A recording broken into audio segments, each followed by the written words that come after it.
welcome to Belly Up to the Bar. I'm your host, Edward J. Nelson, and today we'll be exploring popcorn. Today's class is Popcorn 101. I've noticed there's not a lot of people out there, surprisingly, that know how to cook popcorn on a stove. Now, some great alternatives are air pop in an air pop machine. You can even take popcorn, put it in a paper bag, and pop it in the microwave yourself. So you control the ingredients and you don't get a lot of chemicals that way. And that's what we're all about here, is making it your own. So my first tip with Popping Popcorn 101, I have my tried and true pan. This pan gets me through everything, but you do need some sort of a lidded saucepan. I like the smaller one. I make smaller batches that way. You can get a larger pan if you have a larger family, really fill up that bowl. But a smaller pan is just fine like this. I like to put it on a medium-high heat between 7 and 8. That'll get the popcorn popping, nice and hot. And once you've heated up your pan a little, you can add your olive oil. You only typically need about a tablespoon of olive oil. I just put enough in there to get a nice dollop in the middle. And then just roll that around so you coat the bottom. Now, popcorn works best if you heat up the pan and the oil first to temperature and then pop the popcorn. If you put the popcorn in right away, you're going to scorch a lot of it's not going to pop, you're not going to get a good product. So the best way to find out if your oil is up to temperature and your pan is just take one of the kernels and place it in the hot pan.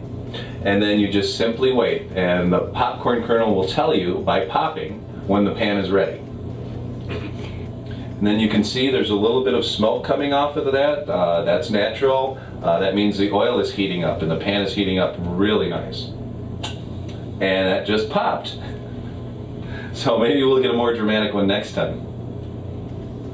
After it pops, you can use up to 1/4 of a cup, but I just like to coat the bottom of the pan with the kernels.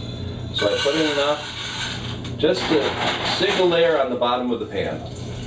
And then you just give it a nice little swish around there. And what's very important when you're popping your popcorn, once you cover it, let it sit a second, but once it comes back up to heat, start shaking it.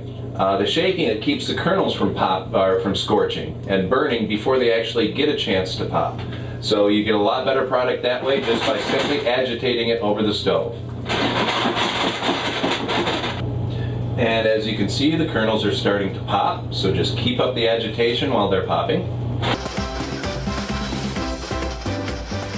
Start slow at first, but don't worry, it will really come up to speed. Just give it a second. This part always reminds me of the toys when we were kids, the little popcorn things. Yeah.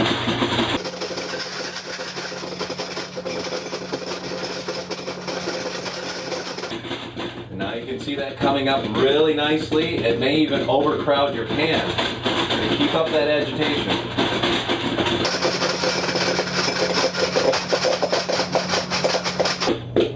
And you can see it's coming up off of there. Your popcorn is just about ready.